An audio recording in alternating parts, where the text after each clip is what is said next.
Well, a few months ago, I molded what I referred to as Pizza Rat, and as many of you rightfully guessed, this is not actually Pizza Rat, this is Chuck E. Cheese. And this Chuck E. Cheese was actually one of my first pieces to professionally mold and cast, and I did that work for two gentlemen by the name of Dan Peeler and Charlie Rose of Peeler Rose Productions. And that was all the way back in the late 90s. And I was able to meet back up with Peeler Rose Productions a few months ago in Dallas and got this interview with them. And I thought many of you might appreciate this. Again, this was kind of my first big molding and casting gig, was making these little Chuckies that wound up in a lot of Chuck E. Cheese restaurants.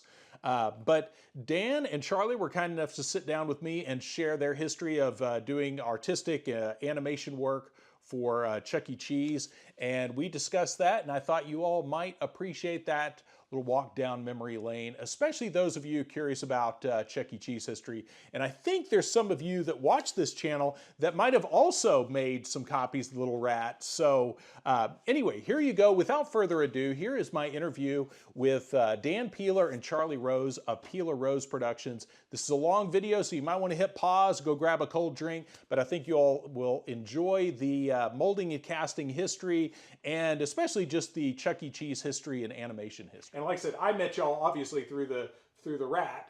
But, yeah. So tell me. He's a mouse. A mouse. A thousand pardons. Yeah. He started out as a rat, then went to mouse. Yeah, that's right. So we had known a puppeteer named Fred Cowan, and Fred said that they were looking for puppet makers, and he said, "No, I don't make this kind of a puppet like mouth puppets." Fred was a marionette maker, the string puppets, and so he took us out to meet Jewel Kamen at Showbiz Corporate in Irving, and to meet her doing that, we had discussed the project and then made some drawings, and the initial drawings to make the puppets for videos. And she liked the drawings so much that she said, you guys draw. And she's like, well, we know we're animators too and cartoonists. And she said, well, I've got some other things we can talk about. So we made the puppets, and then we started making all the product stuff. That was like 1990.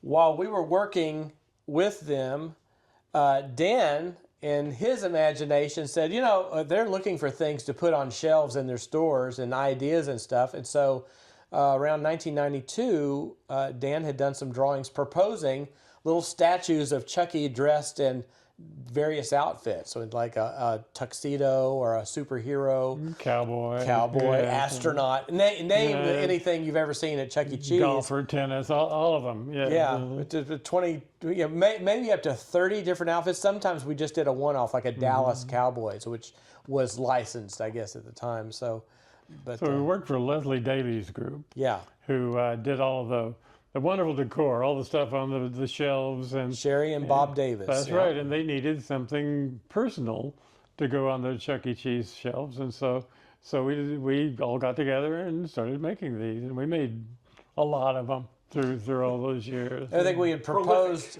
Yeah. Yes, very prolific. We had proposed that idea a couple of years before.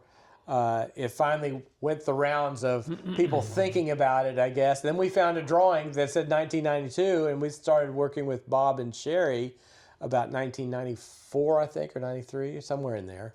And then we decided, we didn't know how many there were going to be. Didn't know there were going to be hundreds of them. And we thought, we can just cast these, no problem. And then we thought, well, we're awful. So we need to find out about someone that can really cast these, and that's when. And then we met you. Yeah, exactly. And then y'all did a lot of animation and drawing, or a lot of the illustration. Yes, for what, 13 years, something like that. All the stickers for the toys. There was another subcontractor named Dennis Folan Group. Yeah. And they did products out of California, and they designed all the ticket redemption prizes. And so it would be a football with the image screen printed onto it, or a T-shirt, or a plush toy, or all those kinds of things. Hundreds of those things. Hundreds of them. So the fact that these wonderful people that enjoy that era and consider us a big part of that era are always telling us, well, I remember when you did that.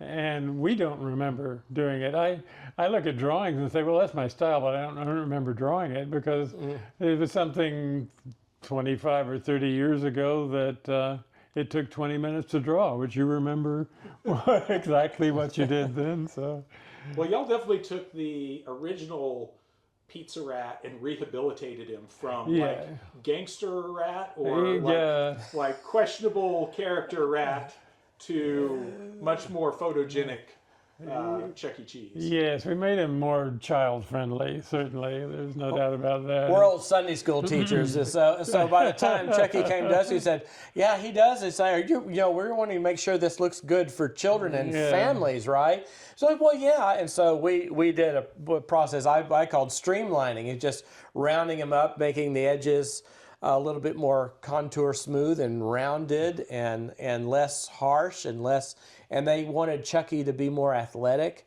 And so we started kind of reducing Chucky into a more slender figure and less of an adult with a cigar and an insult act from the original. Yeah, and insult act is a very specific kind of puppetry in which they actually worked. I don't know if it was a robot or if they were programming it to talk, or if someone they were actually, can tell us. But someone will tell us anyway. They would actually talk to the customers and say things like, say you put on some weight. I see when you're around the house that you're really around the house, right?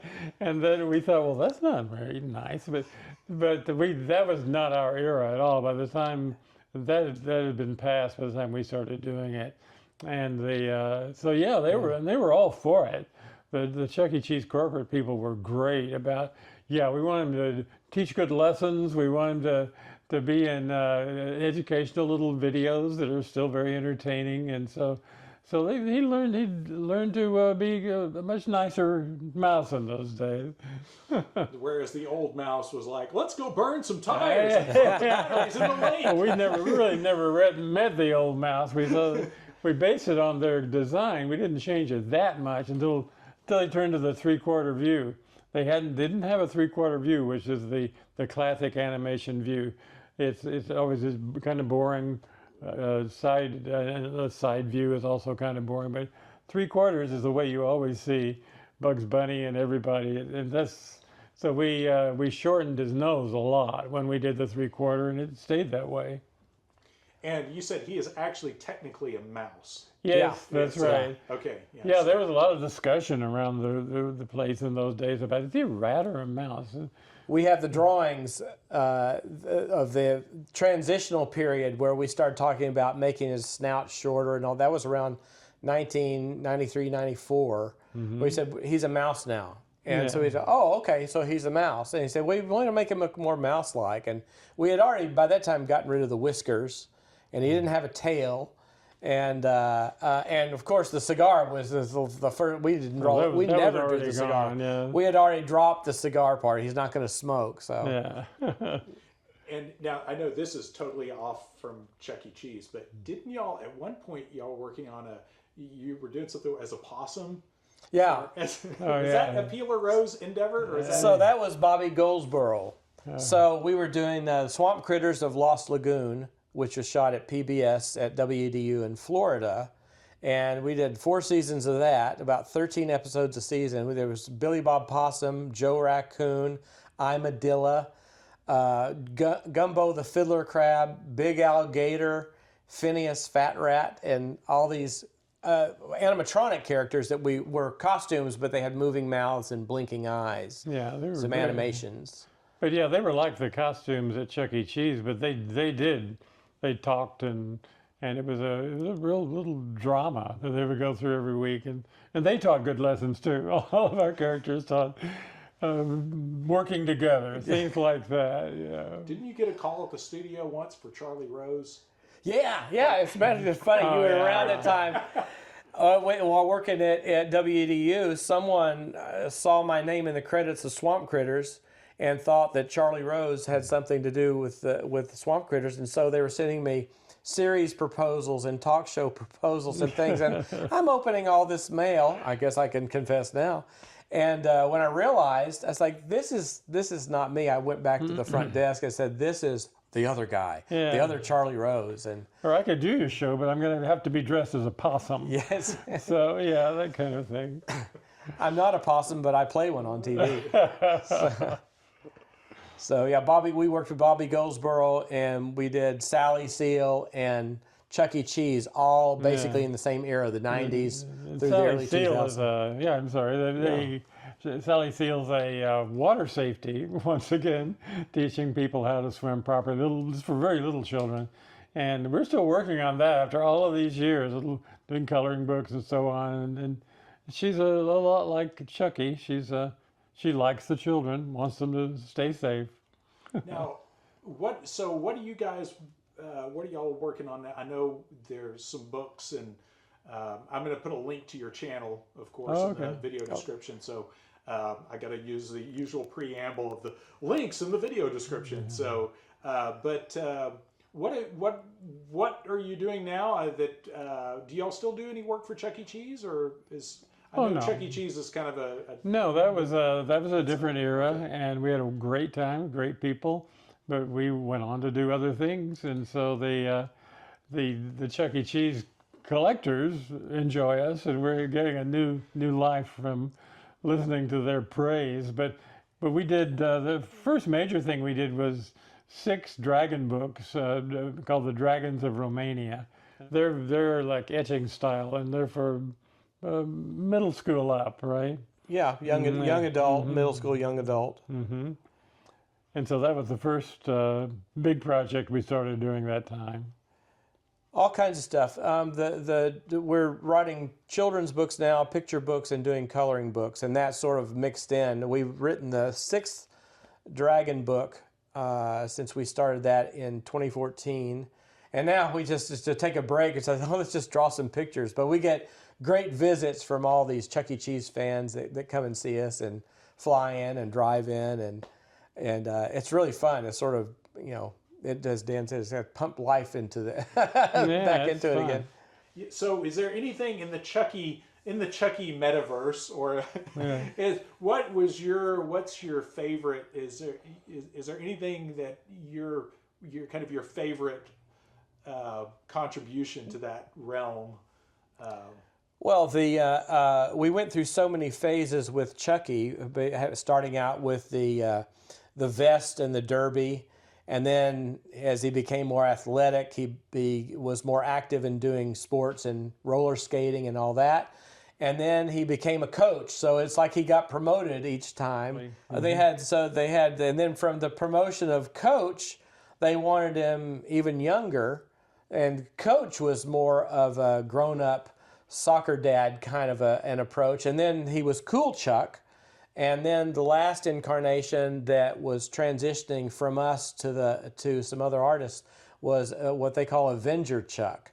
And we've had to learn all these terms of which outfit was Avenger Chuck. It's like, well, it's not like the Marvel universe, but it was a purple and all that. So we had started that, and then our model sheets were used, and then it became something else. They call one the Cool Chuck. Cool Chuck. He has his baseball hat is worn backward. We did the restaurant logo, the sign, and they called it the Thumb Chuck, and because he has his thumb up. But actually, we didn't know it was really going to be their national logo at the time, and we talked to them about what they wanted and so on, and we gave them one design that had Chucky saying, "Come on in, come on into the restaurant, or it's over there. This is where you should be." But it wasn't thumbs up. It wasn't really a thumbs up thing, but they've called it the Thumb Chuck ever since then. But it's really not. It's hey, come on in. All this had to be explained to us later because we thought, oh, you guys really didn't do a good pose of him saying thumbs up, and it's like, well, it was like, come over here. And this was the thumb. This is a thumbs up, and it was like, we know now, but we didn't know then. It's like, well, we were, and also fitting the Chucky design into a sign that pre-existed. Yeah. So yeah. But we still see it every once in a while, so it's fun. And these little guys were up on a shelf. I remember with some of the like Esco statues. Oh and yeah, stuff, yeah. and y'all would make like a personalized one for each. Yeah, and That's sometimes right. we might have two in a store, but there was a Tux Chuck and then a Liberace Chuck that was a little bit more Las Vegas, we'd say, and then a cowboy and an astronaut, and several one-offs of sports teams, like Dallas Stars was in maybe one or two of those. We had Yeah. so much fun with it though, because the design part was the fun part to us, and prototyping, saying, "Hey, we need a Super Chucky, and but we would do many more drawings than what they would have in the stores, because we were always presenting some fun idea that we came up with that was you'd have to go through. It's like, well, we can't really figure out a way to have a Da Vinci Chucky who's flying with the Da Vinci bat wings, but we proposed that, and then they had all the movie posters, and Men in Black, and Spidey Chuck, and Super Chuck, and Wonder Helen, and You sculpted. Did you sculpt? Is this your original sculpt? I mean, I know Yeah. not this, but you sculpted the original in Yes, clay? yeah. And I think we did several variations on the same head, and but I think just because you needed a new mold, and all that, and so, but yeah, it was the one that we did all those years ago. It looked very much like our puppet at the time. We'd done the puppet first, and it had the shorter nose and all that sort of thing that the puppet had. well, the three-dimensional world would mimic the 2D world and vice versa. So if we drew Chucky a certain way, and he was evolving in the process of doing the statues while you were doing the statues, Chucky would evolve and say, "All right, we need another clay sculpt for this. We've got to do a new mold." And so Dan would take that opportunity and say, "Oh, well, I'm going to fix the cheeks on this one because I really don't like how it went up." So, Yeah. did you ever do King Kong, or did we just do that here? No, I didn't know. I didn't know. So there was a King Kong figure by a company called Hamilton that was making that, and it was probably one of the times we could have used your expertise more than ours, because we did these molds in the kitchen of a chess piece for the King Kong figure. It didn't require someone Of your of caliber. your skill level, because it was just a little thing, and we would just pour it in direct and pull it off. It was no two pieces or anything like that. But Well- you ask about what we enjoyed the most during those years with Chucky, and I think what we enjoyed the most, or I did anyway, I'm sure you did too, was the fact that we made Chucky and all of those characters friends. We figured, okay, what they do for a living is they're in a band, and they do all these cool things in restaurants. But backstage is the story that we told, and we did calendars. How many years of calendars of them? 4 or 5 years of calendars. That's that they were going to the beach. They were doing all these things that friends do together, and we were able to develop more of a personality for each of these characters, and we even did a proposed comic book toward the beginning of Chuck E. Cheese and Jasper looking for Helen who was missing or something like that. But it was Loosely based on Casablanca Yeah, and the yeah. Maltese Falcon. So we had all these continuing ideas of a serialized comic, very short, and of course they could throw in coupons or do whatever. And they never produced that one. They a year or so later they produced a different one Yeah. after we had pitched the. It had activities in it and things Yeah, like that. It yeah. was different, but It was okay. It was, this our era was like we look back and say, what was the funnest part? It's like, hey, let's draw Chucky like he was in a Tom and Jerry cartoon, and that was where he evolved. we enjoy the family aspect of it. Yeah. That they were all friends, and well, that's what we do for the Sally Seal thing now. She has a friend that's a turtle and a frog and a cardinal and all these great lizards is one of our favorites. But anyway, those were the fun days when we developed them as they were movie stars in one of those Yeah. calendars. And Chucky was a director. yeah, that's right. Helen So- Henning was something more than just a cheerleader. She had Yeah. activities. She could be a nurse. It was sort of like what we considered a Barbie at the time. It's just like, well, make Helen do other things other than just being a cheerleader and Yeah. just being that, the group, Oh, yeah. Helen had all sorts of costume changes through the years, and so did Chucky. He was quite an athlete, He did a lot of athletic events. So Yeah, yeah, it was like the Chuck E. Cheese group to us was like the band of characters like in Scooby Doo. All of them were together. They were all hanging out together all the time and solving their mysteries and all that. We just wanted to show, as Dan was saying, behind the scenes with what all the characters would be doing when they're not at the restaurant putting on a show. And with that, it was like I equated to Star Wars Episode 4, where there's Princess Leia and Luke Skywalker and Han Solo and Chewbacca and the other characters, the robots, the droids, because they were a family of characters, and that was our background for anything that was worthwhile and all that made them friends. So you could see just by example, we all interact together, and it's a team. Yeah, and I think that the fact that we did get the opportunity to make them have personalities is why the Chuck E. Cheese fans that are still celebrating those days have their favorite character. Most of them, of course, love Chuck E. Cheese. Well, they all love Chuck E. Cheese, but we have people that are Jasper collectors and Pasquale collectors, and we have little buttons from those days that were never produced, and they always want a button of Pasquale or whoever. We've got samples of everything that we ever did. Of course. Oh yeah. What was the time period roughly from when you kind of rehabilitated the rat into the mouse up until 1990 was the first year when we made puppets first, and then we started making product, and that lasted. I think the last thing that we had done that was produced was about 2006, and that was a board game. There were some food products and on grocery store shelves that we did some of the packaging for and those designs. But the last thing we did was the Sky Tubes game, and we recently found the original art to that was produced by, I don't know what the company was, but that was on the shelf for 2 years after we had produced the art, and we thought, well, they'll never do it. And then they did it.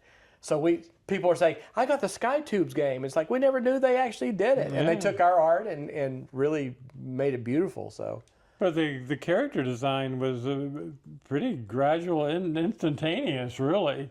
That we just started drawing them, and they were more in my style than the other one, and they just naturally changed a bit and got a little more friendly for children. But it sort of evolved on its own, from the puppets to the animation drawings. Well, we owe a lot to Dick Frank, who was so loyal to us at that time, because he called us back to do some decor work and for a proposed designs that they were going to do for the interiors in about 2003. And we did some Chucky and Pasquale chef paintings, and unrelated, but the characters would be sort of intertwined in the scenes, I guess, or whatever. And Chucky at that point had also evolved and was made even cuter. And then that was pretty much the end. 2003 was that part, and then 2004 was probably the board game, but that was fun because we really had a good handle on them then. So. But I think another thing that gave them really good personalities, as opposed to a lot of the restaurant characters you see that are just costumes, is the really talented people that worked on those videos. Those were great videos in those days, and we had people like Carlisa McKinney, Scott Wilson, and Bob West, and the John Carey. The music by John Carey was just wonderful. It worked so well, and that gave them their personality just as much as sort of sprucing up the characters. That was a collected effort to make everything a cohesive unit. In the restaurant, you had the show, you had the robots, you had videos. We produced animation for the videos and countdown, and animated music videos like Crocodile Rock, using these cartoon crocodiles, which we have animation cells for.